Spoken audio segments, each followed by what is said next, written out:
सा कि भारतीय संविधान कौन सर, इसको देख लीजिएगा, इसको देख लीजिए, नहीं आप देख लीजिए। हाँ तो देखिए अब तक जो हम लोग किए हैं, मैंने बताया कि भारतीय संविधान में तीन चार चीजें हम लोग अभी कंप्लीट कर चुके हैं। एक, भारतीय संविधान का ऐतिहासिक विकास, ये हम लोग कर चुके हैं, ठीक है, जिसमें हमने देखा है 1773 से लेकर के रेगुलेटरी एक्ट से लेकर के भारत शासन अधिनियम 1947 तक, ठीक है जी। 1773 रेगुलेटरी एक्ट से लेकर के 1947 तक भारत शासन अधिनियम, इसमें ब्रिटिश विभिन्न प्रकार से हमारे ऊपर जो है संशोधित कर करके कानून ले आए, वही कानून जुड़ करके हमारे लिए क्या बना, भारतीय संविधान का आधार बना। ठीक, ये ऑलरेडी हम लोग डिटेल पढ़ चुके हैं। दूसरा पोर्शन जो हम लोगों ने पढ़ा है अब तक, वो पढ़ा है हमारा संविधान का निर्माण। अब हमने इसमें देख चुके हैं ऑलरेडी कि संविधान का निर्माण कैसे कैसे हुआ, संविधान सभा की मांग कब की गई, किसने सबसे पहले बोला, उसके बाद जो है कैसे हमने अगस्त प्रस्ताव रखा, किस प्रस्ताव आया, हम अगस्त प्रस्ताव के परिप्रेक्ष्य में किस प्रस्ताव आया, किस प्रस्ताव के बाद हमने जो है क्या किया, आगे की रणनीति बनाई और 1946 में कैबिनेट मिशन आया और संविधान सभा का गठन किया गया। 2 वर्ष 11 महीने 18 दिन लगे संविधान के निर्माण करने में, और उसके बाद लगभग 64 लाख रुपए बताए जाते हैं कि पैसे खर्च हुए थे। उसके बाद जो है 60 देशों के संविधान को लगभग 114 दिन तक रीड किया गया था। ठीक है, इतना मेहनत के बाद पूरी भारत की जनता के द्वारा चुने गए प्रतिनिधि, अप्रत्यक्ष चुनाव हुआ था, प्रत्यक्ष चुनाव नहीं हुआ था, चुने गए प्रतिनिधि जो है उसमें शामिल थे, भारतीय संसदीय सभा में शामिल थे, और उन्होंने मिलकर के भारतीय संविधान का निर्माण किया। मैं पहले ही बोल चुका हूं, किसी एक व्यक्ति का व्यक्तिगत संविधान नहीं है। संविधान के निर्माण में संपूर्ण भारतीयों का योगदान था। जब भी कोई कुछ कानून पास हो जाते थे, जब उसको भारतीय चूंकि विधानसभा की जो परिषद थी उसी को जो मेन माना जाता था, संविधान सभा को ही क्या माना जाता था, संसद के रूप में मान्यता दी गई थी। तो वहां बहस होती थी और फिर उस बहस को कि वो कानून सही है कि नहीं, उसको पब्लिश किया जाता था जनता के सामने, और जनता फिर से रिव्यू या करेक्शन देती थी, फिर उसको रीड किया जाता था, और रीड करने के बाद देखा जाता था कि वो सही है कि नहीं है। तो इसमें संपूर्ण भारतीय शामिल थे। भारतीय संविधान किसी एक व्यक्ति का नहीं है, मैं बार बार रिपीट करता हूं, क्योंकि यह उसका पहला ही सेंटेंस बोलता है हम भारत के लोग। तीसरा पार्ट हम लोग देखे थे, कौन सी, संविधान की प्रस्तावना। हमने जो है प्रस्तावना देखा था, इसको क्या बोलते हैं, उद्देशिका बोलते हैं, प्रियम्बल ऑफ इंडियन कॉन्स्टिट्यूशन बोलते हैं इसको जो है मैंने बताया था कि यह संविधान का पहला पेज है। इसको देखते ही पता चल जाएगा कि भारतीय संविधान में क्या क्या चीजें शामिल हैं, भारत की प्रकृति कैसा है, भारत देश कैसा है। इसको देख के पता चल जाएगा कि पावर का सोर्स जो है भारतीय जनता है, कोई अन्य व्यक्ति नहीं है। इसको देख के पता चल जाएगा कि भारत पर जो है किसी अन्य देश का अधिकार नहीं है, भारत संप्रभु देश है। भारत में एक प्रमुख होता है, संवैधानिक प्रमुख होता है, गणराज्य है, जहां पर क्या होगा, राष्ट्रपति होगा जो 5 साल के लिए आएगा अप्रत्यक्ष चुनाव के द्वारा। ठीक है, उसके बाद लोकतांत्रिक है, मतलब हम शासन कर रहे हैं, हमारे द्वारा चुने गए प्रतिनिधि ये हमारे लिए कानून भी बनाते हैं और हम पे शासन भी करते हैं, तो लोकतांत्रिक देश भी हम हैं। तो जैसा भारत कैसा है, भारतीय की जनता को क्या क्या दिया जाएगा, वो सारी चीजें प्रस्तावना मेंशन है, इसको हम लोग कल देख चुके हैं ऑलरेडी। ठीक है, अब नेक्स्ट जो चैप्टर स्टार्ट होता है वो जनरली आर्टिकल 1 से स्टार्ट हो जाता है, भाग 1 से स्टार्ट हो जाता है, लेकिन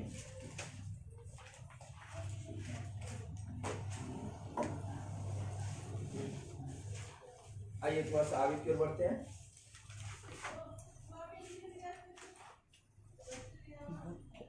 जब मैं आपको बताऊं कि यह भाग एक से मैं बताया था आपको कि किसी भी सामान्य एग्जाम में जो भी आप तैयारी कर रहे हैं, सामान्यतः भाग 1 से लेकर के भाग 6 तक जो है इसी से संबंधित आता है। मतलब भाग यदि आपसे पूछा जाता है तो सामान्यतः 1 से लेकर के कहां तक पूछा जाता है, 6 तक पूछा जाता है। तो जब भी आप जो है भाग रटे तो कम से कम भाग 1 से लेकर के भाग 6 तक तो रट डालें, और उसको मैं आपको यहीं क्लास में रटा दूंगा, आपको अलग से रटने की आवश्यकता नहीं है। ठीक है बेटा जी। तो अब देखते हैं थोड़ा सा कि जो भाग आज नया स्टार्ट करते हैं, क्योंकि आज से आर्टिकल शुरू हो जाएंगे आपके। मैंने बताया था कि विशेषता मैं आपको लास्ट में पढ़ाऊंगा, जब पूरा संविधान आपको पढ़ा दूंगा। उसी तरह से मैं आपको 2 भाग को अभी छोड़ देता हूं, भाग 1 और भाग 2। लिख भले लीजिए है क्या चीज, लेकिन यह इसलिए हम छोड़ रहे हैं कि भाग 1 में जो है संविधान के पार्ट 1 में जो है किसकी बात की गई है, संघ और राज्य की बात की गई है। संघ एवं राज्य की बात की गई है। यह आर्टिकल 1 से लेकर के आर्टिकल 4 तक आता है, 1 to 4। ठीक है जी।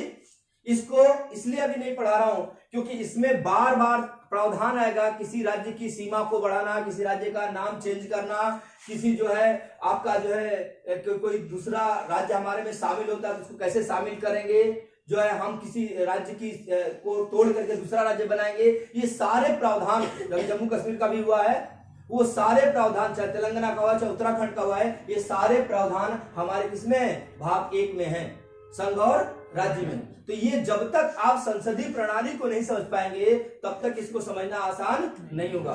तो रटने की आवश्यकता नहीं है, बार बार रिपीट करता हूं। तो बस ये याद रखिए भाग 1 संघ एवं राज्य है। जैसे संसदीय व्यवस्था या संसद में आपको पढ़ा लूंगा, कैसे बिल पेश होता है, कैसे वो बिल भी जो है किसमें बनता है, एक्ट बनता है, क्या प्रोसीजर होता है, कौन सा जो है साधारण बहुमत होता है, कौन सा जो है विशेष बहुमत होता है, क्या चीजें होती हैं, ये सब चीजें आप समझ जाएंगे तो भाग 1 आसानी से समझ जाएंगे। और सेम रिलेटेड इसी से दूसरा रिलेटेड है नागरिकता, मतलब भारत का नागरिक कौन होगा, इससे भी संबंधित प्रावधान है और इसमें भी बहुत सारे संशोधन हो रहे हैं। एनआरसी जो आ रही है वो क्या है, इसी से रिलेटेड है। तो भाग 2 रिलेटेड है किससे, नागरिकता से। भाग 2 किससे रिलेटेड है बेटा, नागरिकता से है। और नागरिकता में आर्टिकल यदि देखा जाए अनुच्छेद 5 से लेकर के 11 तक जो है वो नागरिकता की बात करता है। एक पॉइंट यदि आपको लिखना हो तो भले लिख सकते हैं, भारत में एकल नागरिकता है। कैसी नागरिकता है, एकल नागरिकता। मैंने आपको बताया था कि आप जो हैं भारत के नागरिक होते हैं, उत्तर प्रदेश के नागरिक नहीं होते हैं।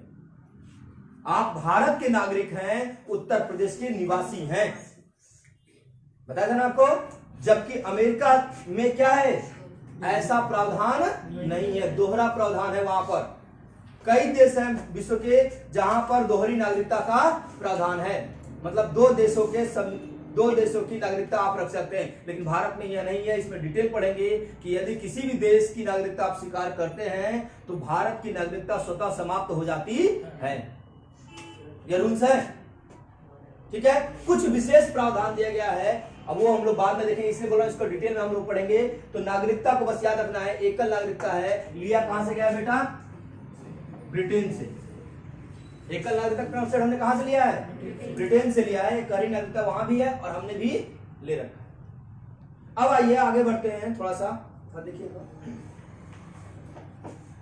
अब हमारा जो मेन सबसे मोस्ट इंपॉर्टेंट जो चैप्टर है आपका, जिससे संभवतः संविधान से क्वेश्चन बनाया जाए और ऐसा ना हो कि इससे टच ना किया जाए, तो ये मोस्ट इंपॉर्टेंट पर्सन है। कौन सा, फंडामेंटल राइट्स, मौलिक अधिकार। तो भाग 3 कंटिन्यू करते हैं और इसी को हमें पढ़ना है।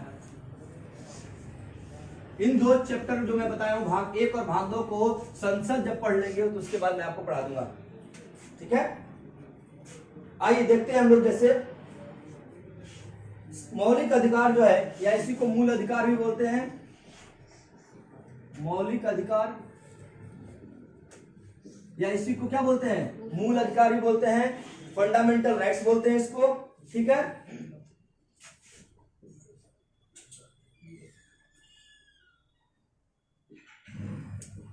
Fundamental rights.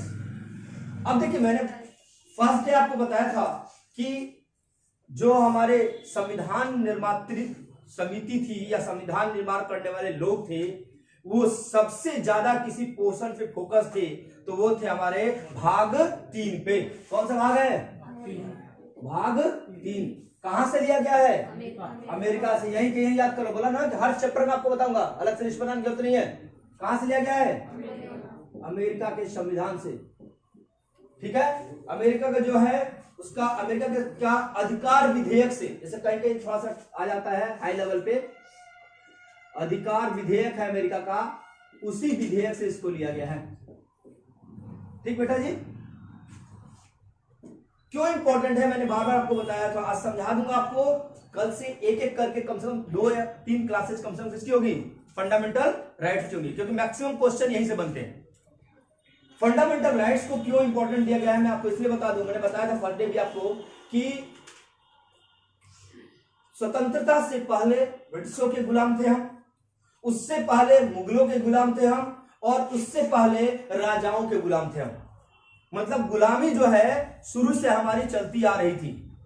राजतंत्र को इसीलिए समाप्त किया गया कि राजा का शासन होता है, राजा स्वेच्छा से कुछ भी चेंज कर सकता है। तो गुलामी हमारे चल रही थी, एक ही चीज हमको नहीं मिला था, कर्तव्य हमारे अंदर कूट कूट के भरा था। राजा के प्रति कर्तव्य क्या है? मनुस्मृति भी क्या बोलती है? सारे कर्तव्यों की व्याख्या ज्यादा करती है।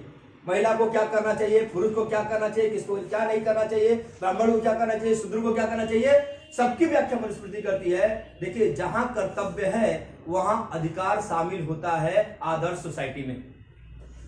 आइडियल सोसाइटी यदि है, आदर्श व्यक्ति है, आदर्श समाज है, तो वहां यदि आपको कर्तव्य बताया जाएगा तो उस कर्तव्य में अधिकार शामिल होता है। लेकिन इन मॉडर्न सोसाइटी अधिकार में कर्तव्य शामिल होता है। यदि मुझे बोला गया कि ये मुझे अधिकार है, तो मुझे पता होना चाहिए कि मेरे कर्तव्य क्या है।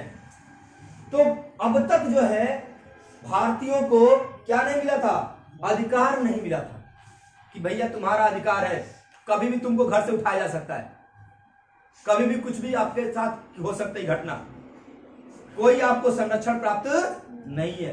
हाँ, वो आदर्शवादी राजा हो सकता है जो बोले हमारी जनता ही क्या है, भगवान है, उसका हम केयर कर रहे हैं। लेकिन अधिकार नाम की चीज जो है वो हर जगह कम दिखाई दी है। तो भारतीय संविधान के जो निर्माता करने वाले थे, उन्होंने सोचा कि सबसे पहले तो हम क्या करेंगे, मौलिक अधिकार जनता को देंगे, कुछ ऐसे अधिकार देंगे जो बहुत दिनों से इनको मिला नहीं। इस बात को ध्यान रखते हुए मोस्ट इंपॉर्टेंट पोर्शन था फंडामेंटल राइट, और इसीलिए मैंने बताया था कि जो मूल संविधान में मौलिक कर्तव्य को जोड़ा नहीं गया था, ये संविधान निर्माण करने वालों को या क्या बोलते हैं ज्ञान था कि जो भारतीय जनता है तो गुलामी सही है, उसे कर्तव्य तो पता ही है, कर्तव्य बताने की आवश्यकता नहीं है। तो बाद में हमने कर्तव्य जब देखा कि भारतीय जनता कर्तव्य अधिकार आ जाने के बाद कर्तव्य आदमी क्या करता है, भूल जाता है। कौन? देखिए, सबसे ज्यादा हम क्या करते हैं, भूलते हैं कर्तव्य। विवाह होता है तो हस्बैंड वाइफ के प्रति क्या कर्तव्य वो भूल जाता है, वाइफ हस्बैंड के प्रति क्या कर्तव्य वो भूल जाता है। आप स्टूडेंट हो, आपका कर्तव्य क्या भूल जाते हो, आप के पेरेंट्स के प्रति आपका क्या कर्तव्य है भूल जाते हो, आपका पर्यावरण के प्रति क्या कर्तव्य है भूल जाते हो। तो अब मजबूरन आपको क्या देना पड़ा, 51 का जो है मौलिक कर्तव्य के रूप में बाद में जोड़ना पड़ गया। आपको एहसास दिलाने के लिए कि आपके पास कर्तव्य भी है भाई, केवल अधिकार मत रखो। आगे समझे? तो अधिकार की जब हम बात करते हैं तो सबसे पहले जो है इसको बोला जाता है, भारत के मौलिक अधिकार को बोला जाता है भारत का मैग्ना कार्टा।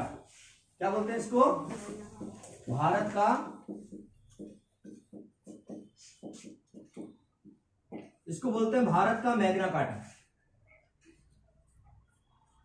भारत का मैग्ना कार्टा। अब समझिए मैग्ना कार्टा क्या चीज है। ये बोलना ही गुलामी का प्रतिनिधित्व, बोल रहा ना, हम लोग राष्ट्रमंडल सदस्य हैं और एक तरफ हम बोल रहे हैं कि हमारे पास संप्रभु राष्ट्र हैं। ये शब्द हमें क्या करते हैं, क्योंकि ये क्वेश्चन को हटा देना चाहिए। भले ही उसमें बोला गया कि मैग्ना कार्टा है, लेकिन भारतीय संविधान का मौलिक अधिकार महत्वपूर्ण भाग है। मैग्ना कार्टा क्या चीज है पता है आपको? मैग्ना कार्टा ब्रिटेन के जो किंग जॉन थे, उन्होंने पहली बार लिखित रूप से सामंतों को अधिकार दिया था कि तुम्हारे कुछ अधिकार हैं। उसी प्रथम लेख को क्या बोला जाता है? मैग्ना कार्टा बोला जाता है। तो हम ब्रिटेन के मैग्ना कार्टा से अपने को कंपेयर क्यों करें? इसका मतलब है कि जो फंडामेंटल राइट्स, जो राइट्स ब्रिटेन में है, उसको बोला जाना चाहिए कि यह भारत का मैग्ना कार्टा है। उसको बोलना चाहिए ना, वह ब्रिटेन का भारतीय प्रस्तावना है, बोलना चाहिए। जैसे हम लोग क्या बोलते हैं, क्या है, आप लोग पढ़े होंगे कि बोलते हैं मैनचेस्टर। भारत का जब मैनचेस्टर की बात होती थी कि कौन आता है? भारत का मैनचेस्टर कौन है? अहमदाबाद है। क्यों फेमस है? कपड़े के लिए, सूती वस्त्र के उद्योग के लिए फेमस है। क्या चीज? अहमदाबाद। तो अहमदाबाद को हम क्यों बोल रहे हैं मैनचेस्टर? क्योंकि ब्रिटेन में एक जगह है मैनचेस्टर, जो विश्व में कॉटन क्लोथ के लिए फेमस है। वहां फैक्ट्रियां हैं, वहां इंडस्ट्रीज हैं, किससे रिलेटेड? क्लोथ से रिलेटेड। अब उसको हम कंपेयर करके बोल रहे हैं कि भारत का क्या है? मैग्ना कार्टा है। तो मैं वहां में क्या बोलते हैं, सॉरी, भारत का मैनचेस्टर है, तो मैनचेस्टर को भी बोलो ना कि वो ब्रिटेन का अहमदाबाद है, तब तो गुलामी का प्रतीक नहीं होगा। ब्रिटेन को भी अपने मैनचेस्टर को क्या बोलना चाहिए? यह भारत का अहमदाबाद है। भाई सबसे ज्यादा सूती वस्त्र की शुरुआत तो हमने किया, वर्ल्ड को ट्रेडिंग हमने सिखाई। सिंधु सभ्यता उठा करके पढ़ लीजिए।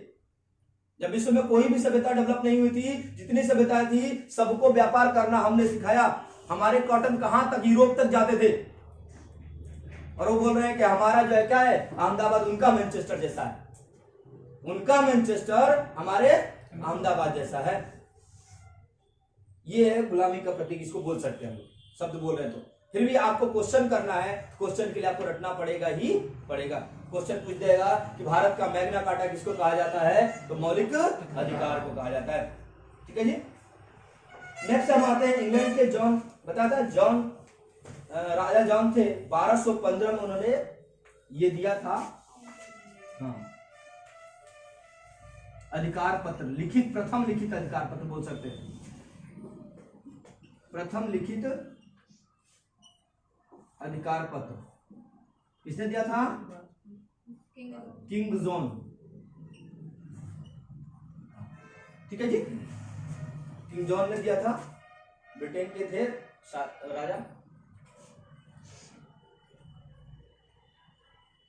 अब आइए हम लोग देखते हैं कि मौलिक अधिकार कौन कौन से हमको मिले हैं। आज मैं आपको आउटलाइन बता देता हूं और कल से दो तीन चीज को लेकर के एक साथ स्टार्ट करेंगे। तो सबसे पहले जो हमारे मौलिक अधिकार हैं वो आर्टिकल की यदि बात करते हैं तो आर्टिकल अनुच्छेद कितने से लेकर के 12, 11 तक क्या हो गया? नागरिकता। तो 12 से लेकर के कहां तक? आर्टिकल 35 तक का वर्णन है क्या चीज? मौलिक अधिकार। क्लियर है जी? जिसमें हमें मूल रूप से 6 मौलिक अधिकार दिए गए हैं। 6 हैं जी, कितने हैं? 6 हैं। लेकिन क्वेश्चन बनता है कि मूल संविधान में कितने मौलिक अधिकार थे? 7। संपत्ति के अधिकार को निकाल लिया गया था। ठीक है, तो पहले उसका थोड़ा सा लिख लीजिए फटाफट, बेटा इसको। कौन कौन से अधिकार हमको दिए गए हैं उसको पहले एक थोड़ा सा आउटलाइन हम लोग बनाते हैं। सबसे पहला जो मूल संविधान में कितने अधिकार थे? 7 मौलिक अधिकार। मूल संविधान की बात कर रहा हूं।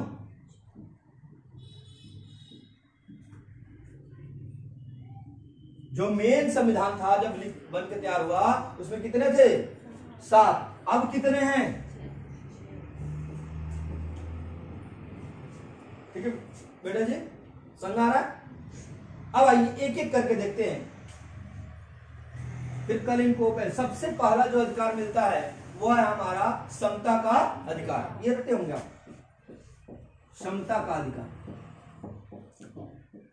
अब कल बताऊंगा कि कहां कहां समता का अधिकार है और कहां कहां इसका अपवाद भी मौजूद है। संविधान की व्याख्या करने का अधिकार दिया गया है सुप्रीम कोर्ट को। संविधान की व्याख्या करने का अधिकार किसको दिया गया है? सुप्रीम कोर्ट को। मतलब संविधान में जो शब्द हैं उस शब्द का अर्थ क्या है ये कौन बताएगा? सुप्रीम कोर्ट बताएगा, हम नहीं बता सकते। और शब्द इस्तेमाल किया गया है, और का मतलब क्या है, इसीलिए आए दिन नए नए जो है आपको अधिकार मिलते रहे। अभी अभी हमको क्या मिला है? इंटरनेट का अधिकार मिला है 2020 के आसपास। मतलब इंटरनेट आप इस्तेमाल कर सकते हैं और इस पे कोई रोक टोक नहीं है। आप अपनी अभिव्यक्ति इस पे कर सकते हैं, अभिव्यक्ति की स्वतंत्रता के अंदर दिया गया है। लेकिन ऐसा है क्या? कुछ ऐसा भेज दीजिए जो क्या हो, इलीगल हो, तो कानूनी कार्रवाई साइबर क्राइम के तहत क्या जाएंगे, अंदर जाएंगे, नॉन बेलेबल वारंट जारी होता है। आ रहा समझे? तो मैंने पहले ही बता दिया हूं, कल ही बताया था कि स्वतंत्रता के साथ क्या होती है? बाध्यता होती है। तो संविधान हमें स्वतंत्रता देता है तो एक तरफ बाध्य भी करता है कि ये चीज ये लिमिट तक ही करना। तुम्हारी स्वतंत्रता वही तक है जहां से दूसरे की स्वतंत्रता शुरू होती है। आगे समझे? तो सबसे पहला दिया गया था समता, समानता का अधिकार। सीधा मानता हम कहेंगे समानता का अधिकार आ जाता है क्वेश्चन में, समता का अधिकार हो जाता है, एक जैसा होने का अधिकार हो गया। तो ये कौन सा है? समता का अधिकार। आर्टिकल, इसका आर्टिकल लिख लीजिए ब्रैकेट में, कहां से? 14 से लेकर के 18 तक। बोले सर जी 12-13 कहां गया? बताऊंगा। मेन अधिकार जो हमारे चर्चा किया गया है वो 14 से ही चर्चा किया गया है, और कहां तक है? लगभग 32 तक है। जो 7 अधिकार हैं 14 से कहां है? 32। यदि यहां आपको ब्रैकेट में लिखना हो तो आर्टिकल 14 से लेकर के 32 तक ही है। इसके बाद कुछ स्पेशल प्रावधान किए गए हैं जो 33, 34 और 35 हैं, और इधर कुछ परिभाषाएं दी गई हैं 12 और 13, इसको बताऊंगा मैं। तो समता का अधिकार सीधा रखिए, इसमें 14 क्या है, 15 क्या है, 16 क्या है, 17 क्या है, 18 क्या है, ये कल पढ़ेंगे हम लोग डिटेल। ठीक है जी। दूसरा दिया गया किसका अधिकार? स्वतंत्रता का अधिकार।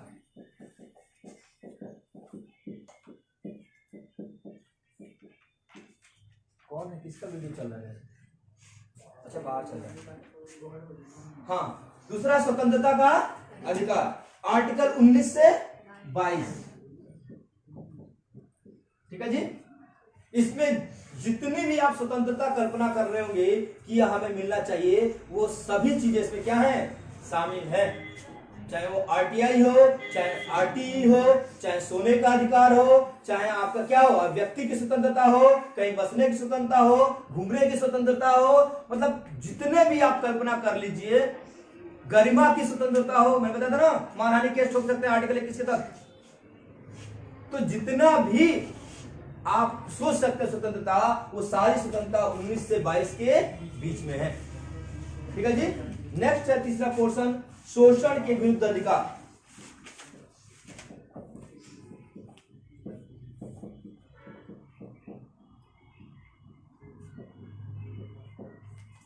शोषण के विरुद्ध अधिकार मात्र 2 है, 23 और 24।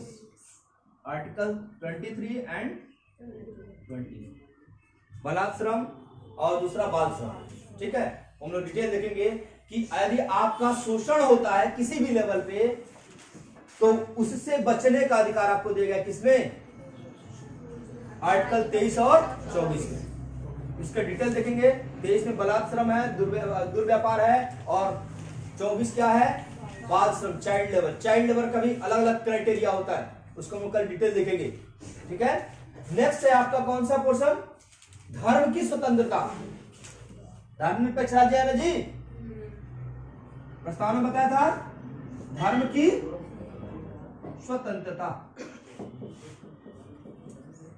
धर्म की स्वतंत्रता 25 से 28 रटे हैं बच्चे। ठीक है जी। अब इसमें को तो रटे हैं, इसमें मैं बता रहा हूं आर्टिकल 1 से लेकर के 51 तक तो कंठस्थ हो जाना चाहिए, और आने वाले 5-6 दिनों में रटा दूंगा ये। बिल्कुल घर में सो सपने में ऐसे देखो 1 2 3 4 क्या है, 5 6 7 8 क्या है, बिल्कुल रटते चले जाओ, बैठ जाएगा दिमाग में। मैक्सिमम क्वेश्चन 1 से 51 तक ही पूछे जाते हैं, आपके लेवल की बात की जाए। बाकी जो छुटपुट रहेंगे तो क्रम से हम 1 से 51 तक ही पढ़ेंगे।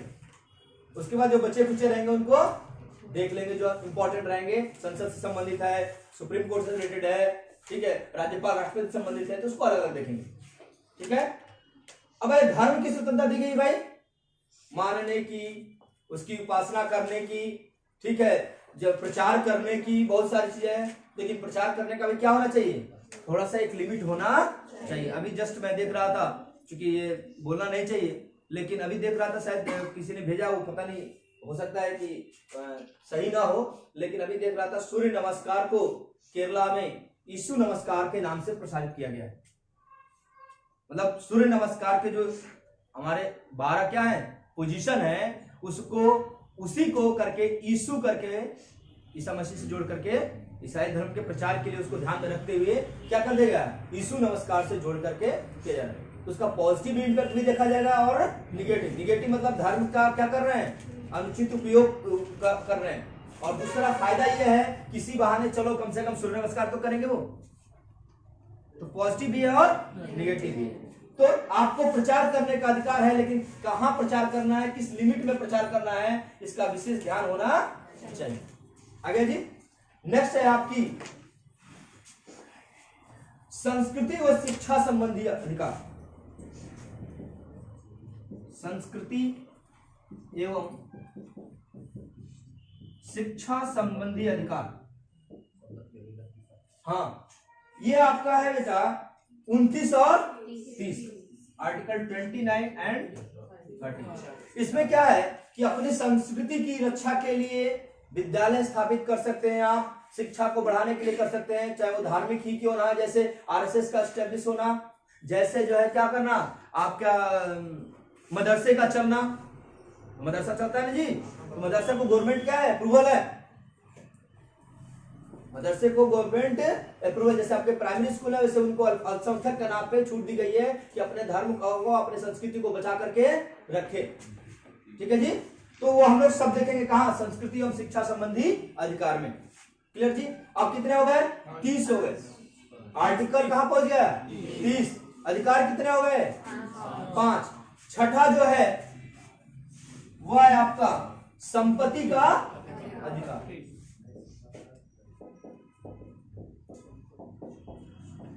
ये अब नहीं है, पहले था, एक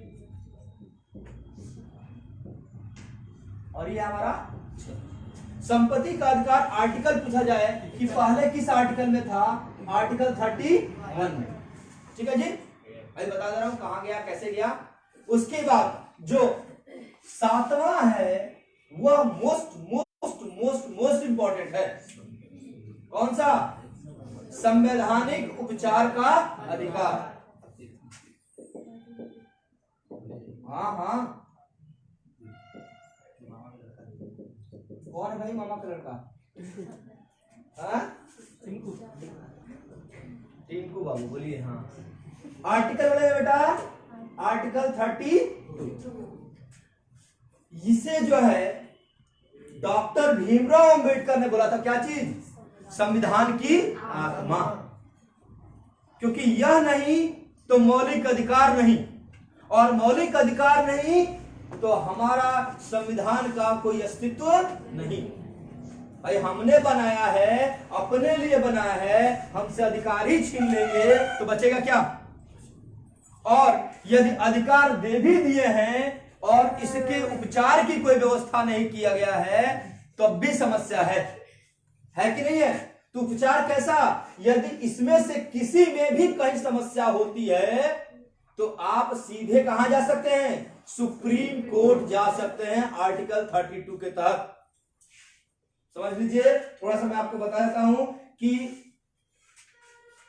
कानूनी अधिकार और संवैधानिक अधिकार में बस इतना ही फर्क है कि कानूनी अधिकार, यदि मान लीजिए हमने आप भिड़ गए तो हम कहां जाएंगे, पुलिस चौकी पे, उसके बाद मैटर यदि थाने तक पहुंचा तो ठीक है, एफआईआर दर्ज हुई, फिर कचहरी जाएंगे, कचहरी में मामला बड़े दिनों तक चलेगा, उसके बाद भी हमारे कचहरी के खिलाफ गए तो कहां जाएंगे, डिस्ट्रिक्ट कोर्ट में, डिस्ट्रिक्ट कोर्ट से फिर कहां जाएंगे, हाई कोर्ट जाएंगे, हाई कोर्ट से फिर अपील करके कहां जाएंगे, सुप्रीम कोर्ट जाएंगे। ये है कानूनी अधिकार का, ऐसे पालन किया जाता है। लेकिन जब मौलिक अधिकारों का आपका हनन हो तो आपको न कचहरी जाने की जरूरत है, न चौकी में जाने की जरूरत है। हाँ देखिए, तो समझिए, जब मौलिक अधिकारों का आपका हनन होगा तो आपको ये आर्टिकल बोलता है कि यदि इसमें किसी में भी किसी को समस्या है तो आपको कचहरी जाने की जरूरत नहीं है, आपको पुलिस के पास जाने की जरूरत है, आप सीधा कहां जा सकते हैं? सुप्रीम कोर्ट में जा सकते हैं आर्टिकल 32 के तहत। लेकिन प्रावधान यह भी दिया गया है, आर्टिकल 226 भी दिया गया है, यहीं पर ब्रैकेट में लिख लीजिएगा, हाई कोर्ट के लिए, या किसके लिए? सुप्रीम कोर्ट के लिए। आर्टिकल 32 के तहत कहा जा सकते हैं सुप्रीम कोर्ट, और आर्टिकल 226 के तहत कहा जा सकते हैं हाई कोर्ट में। ये दोनों हमारे पास अधिकार मिले हुए हैं। मतलब कहा जाए कि आर्टिकल 32 को हटा दीजिए तो कहा जाए कि पूरा का पूरा संविधान क्या हो जाएगा? समाप्त हो जाएगा। यह कहना था डॉक्टर भीमराव अम्बेडकर का, और ये सही था, क्योंकि यदि आत्मा ही निकाल लिया जाए तो शरीर बचेगा क्या जी? तो ये जो है बोला गया कि संविधान के यदि उपचार का अधिकार छीन लिया जाए हमसे तो मौलिक अधिकार रहते हुए किसी काम के नहीं रहेंगे, और जब मौलिक अधिकार नहीं तो संविधान का कोई अस्तित्व नहीं रह जाएगा। किसी काम का नहीं, आत्मा निकल गई तो फिर क्या बचेगा? आ रहा समझे? तो आपको सोचना याद रखना है कि आर्टिकल 32 के तहत सुप्रीम कोर्ट में हम इन पे समस्या होने पे जा सकते हैं, और आर्टिकल 226 के तहत जो हम लोग कहा जा सकते हैं? हाई कोर्ट में भी जा सकते हैं। हाँ, स्वतंत्रता है। आप चाहें तो इलाहाबाद चले जाएं, चाहे तो लखनऊ बेंच पे चले जाएं, या चाहे तो दिल्ली चले जाएं सीधा सुप्रीम कोर्ट में। ठीक है, यह अधिकार आपको दिया गया है। इसीलिए इसको क्या बोला है इन्होंने? संविधान की किसने? अब आइए हम लोग बात करते हैं थोड़ा सा। अब जब संपत्ति के अधिकार को, ये जो संपत्ति का अधिकार है बेटा, इसको यहीं पे क्लोज कर देते हैं। संपत्ति के अधिकार को 44वें संविधान संशोधन, 44वें संविधान संशोधन 1978, 44वें संविधान संशोधन के द्वारा इसको क्या बना दिया गया? कानूनी अधिकार बना दिया। मौलिक अधिकार हटा क्या बनाया गया? कानूनी अधिकार बन गया बेटा। अभी क्या बना? अब यह क्या है?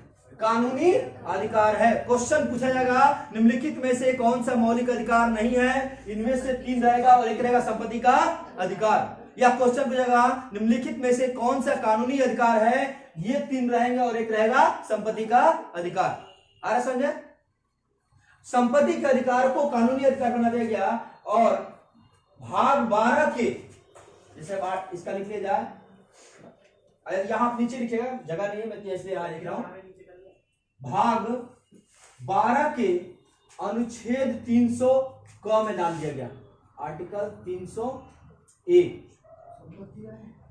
हाँ, अब संपत्ति का अधिकार कानूनी अधिकार है, और कहां चला गया? 300A में चला गया बेटा जी। ठीक है, अब क्या क्यों किया गया? सोचिए क्यों किया गया होगा। रीजन ये है कि पता चले कि सरकार की योजना आई क्या बनने का? 6 लेन प्रोजेक्ट। जो 6 लेन प्रोजेक्ट है स्वर्णिम चतुर्भुज वाला, किसने दिया था? अटल बिहारी वाजपेयी। 4 महानगरों को 6 लेन से जोड़ना, क्या था ये? स्वर्णिम चतुर्भुज। और नॉर्थ साउथ कॉरिडोर और ईस्ट वेस्ट कॉरिडोर भी इसी का हिस्सा है। ठीक है, उसके बाद फिर से 4 महानगरों को जोड़ने के लिए माल कॉरिडोर चला गया है। माल कॉरिडोर मतलब कौन सा? रेलवे ट्रैक, जिसपे केवल क्या चलेंगी? मालगाड़ियां चलेंगी। दिल्ली से कानपुर वाला क्लियर हो गया, उसका ट्रायल भी हो गया है। ठीक है, अब जितने भी मालगाड़ियां हैं वो अपने ट्रैक पे चलेंगी, और जो है जो सवारी गाड़ियां हैं जो विलंब होती थी मालगाड़ियों के कारण, वो विलंब नहीं होंगी। आ रहा समझे?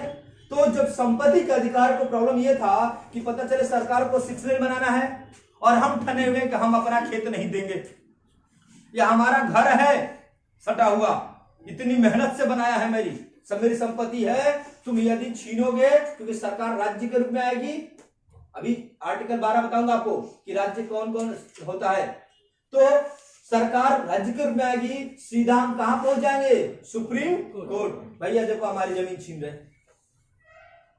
तो कोई भी व्यक्ति आपकी संपत्ति को हाथ नहीं लगा सकता। अभी ये समस्या है, यदि इससे क्या होगा? भारत के विकास में रुकावट आएगी। सपोज करिए कि यदि मान लीजिए आपके गांव में गवर्नमेंट हॉस्पिटल बनाने का बहुत बड़ा गवर्नमेंट हॉस्पिटल पास हो और आपको जमीन जो है आप देने से मना कर दें, हम बोले कहां जाएंगे? हम तो सुप्रीम कोर्ट में जाएंगे। तो हॉस्पिटल बन पाएगा क्या? नहीं बन पाएगा। हो सकता है कि गवर्नमेंट की जो आपके गांव में जमीन है बहुत कम बची है, जिसपे प्रॉपर जो हॉस्पिटल बनना चाहिए नहीं बन पाएगा। तो सरकार के विकास में, देश के विकास में यह मौलिक अधिकार रुकावट पैदा कर रहा था। इसलिए इस संपत्ति के अधिकार को वहां से निकाल करके कहां ला दिया गया? मतलब अब यदि कोई है तो इलीगल कार्रवाई कर सकते हैं, जा सकते हैं। यदि आप संपत्ति के लिए तो विवाद हो गया, लेकिन देश के विकास में यदि बात होगी तो आपको अपनी जमीन देनी पड़ेगी। उसमें भी बोला गया है कि एग्रीकल्चर भूमि है तो 80% किसान सहमत होने, ठीक है, वो अलग अलग प्रावधान है। भूमि अधिग्रहण अधिनियम है, वो बनाया गया अलग से कि किस आधार पे हम आप भूमि का जो है अधिग्रहण करेंगे, सर्कल रेट का कितना देंगे, ये सारी चीजें अलग हैं।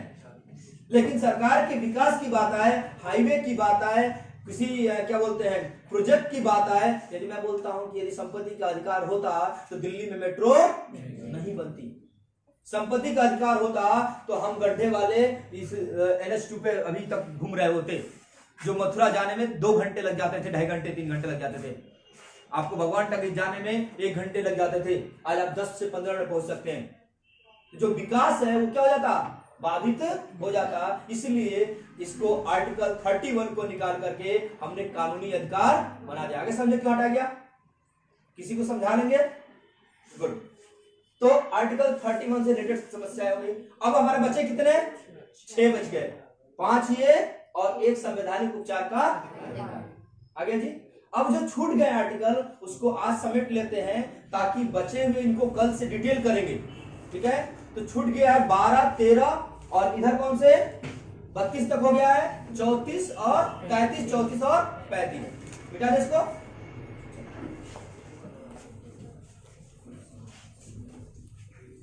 नोट करके संपत्ति का अधिकार लिख लिया, लिख लिया। पूछा गया है किस संविधान संशोधन के द्वारा हटाया गया था? 44। कहां पहुंचा है? हाँ 12 के 300 के तहत या 300A में पहुंचा है। क बोले ए बोले सेम है बेटा। हाँ क नहीं बेटा। आइए देखिए आर्टिकल 12 जो है इसमें कुछ नहीं किया गया है, राज्य को परिभाषित किया गया है। राज्य शब्द को क्या किया गया है? परिभाषित किया गया है। राज्य को क्या किया गया है? राज्य शब्द को परिभाषित करने का काम किया गया। बोला राज्य कौन? इसमें जितने भी मौलिक अधिकार हैं, यदि राज्य आपसे ये मौलिक अधिकारों को छीनता है तो आप सुप्रीम कोर्ट और हाई कोर्ट जा सकते हैं। इसी शब्द को व्याख्या की गई है कि राज्य कोई भी हो सकता है, वो संगठन जो संवैधानिक हो या गैर संवैधानिक। जैसे संसद क्या है? राज्य है। सुनना बेटा, राज्य की विशेष व्याख्या बात नहीं। संसद क्या है? राज्य है। सरकार क्या है? राज्य है। रिलायंस कंपनी क्या है? राज्य है। टाटा कंपनी क्या है? राज्य है। मतलब हर उस यूनिट को राज्य बोला गया है जो एक संगठित रूप में विद्यमान है। यह कोचिंग क्या है? राज्य है,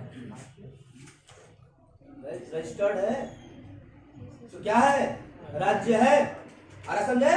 कोई भी चीज समूह संगठित रूप से विद्यमान है तो क्या है बेटा? वह राज्य है। इसी राज्य को स्पेशल रूप से डिफाइन किया गया है आर्टिकल 12 में। किसके खिलाफ जा सकते हैं? हम और क्या बोलते हैं अमित कहां गया? भाग गया था तू। हम और अमित भिड़ गए तो जाएंगे जी हाई कोर्ट में, सुप्रीम कोर्ट में। हम अमित भिड़ेंगे, हमने इसका हनन किया, इसने हमारे मौलिक अधिकारों का हनन किया, तो हम चौकी पे जाएंगे। आ समझे? लेकिन कोई संस्था, कोई सरकार, कोई राज्य, आप देखा होगा वैकेंसियों में इस समय कोर्ट का दौरा बहुत चलता है, तो क्यों नहीं हम लोग कचहरी में डालाते हैं? क्योंकि अवसर की समानता का हनन होता है और हम कहां पहुंचते हैं, आर्टिकल 16 का हनन होता है और हम हाई कोर्ट पहुंच जाते हैं। सुना है क्या किसी भर्ती से संबंधित कहां चल रही सुनवाई, कहां चल रही है, कचहरी में चल रही है या डिस्ट्रिक्ट कोर्ट में चल रही है, सुना है? हाई कोर्ट में चल रही है, क्योंकि राज्य सरकार ने, जो राज्य है, जो संस्था है, जो क्या बोल रही है, हमारा एग्जाम करा रही है, नियुक्ति करा रही है, उस संस्था के खिलाफ जो है हम क्या करते हैं, या सरकार के, उत्तर प्रदेश सरकार के खिलाफ हम जाते हैं और रिट डालते हैं, उसको रिट डालना बोलते हैं। रिट सुने होंगे, रिट डाल दिया, रिट डाल दिया। आप अकेले भी, आपको यदि फील होता है कि हमारे साथ धांधली हुआ है, तो आप रिट डाल के आइए, आपकी सुनवाई होगी। समझ में? तो आर्टिकल 12 जो है वो डिफाइन करता है कि राज्य शब्द का मतलब क्या है। आगे समझे? राज्य कोई भी शब्द हो सकता है, आप ले लीजिए, सरकार हो सकती है, संसद हो सकती है, कोई भी एजेंसी हो सकती है, कोई भी संगठित रूप से जो मौजूद है वह क्या हो सकता है, राज्य कहा जा सकता है। राज्य की डिफिनेशन बहुत कंफ्यूजन में हम लोग रहते हैं। व्याख्या किसने किया है? उच्चतम। अब आइए तीसरा आर्टिकल 13। 12 समझ आ गया? 12 मतलब सामान्यतः आपसे पूछे यही जाते हैं, लेकिन कोई आपसे पूछ ले 12 क्या है, बता दिएगा राज्य को क्या किया गया है, परिभाषित किया गया है। तो बोले राज्य की परिभाषा क्या, तो आपको बता दिया मैंने। ठीक, अब आइए दूसरा आर्टिकल 13 की बात करते हैं हम लोग। हाँ, कोई भी इसमें लिखे पढ़ लीजिए, कोई भी विधि या कोई भी कानून, यदि कोई भी कानून, विधि या कानून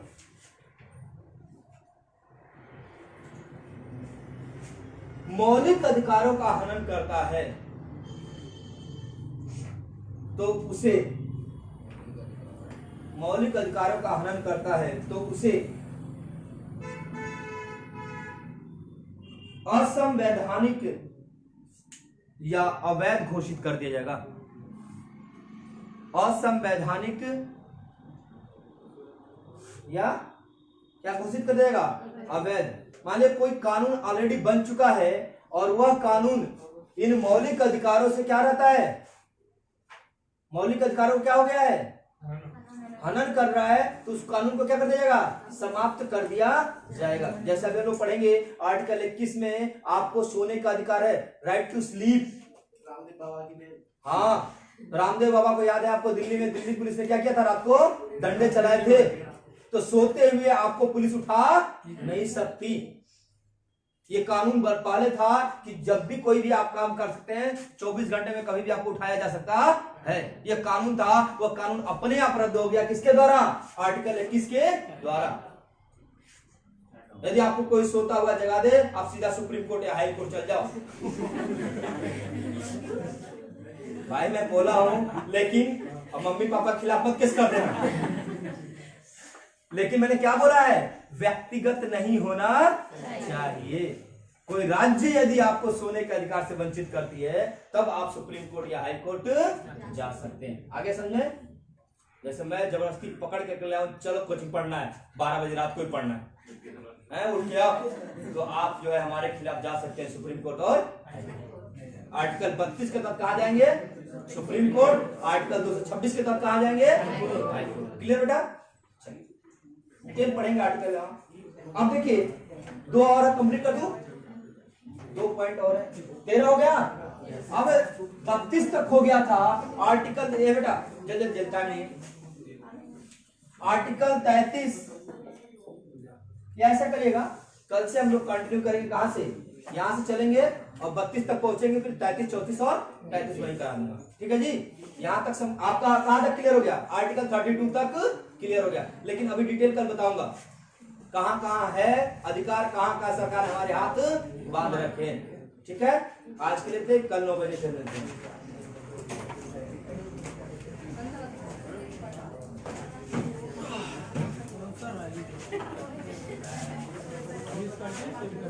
इसको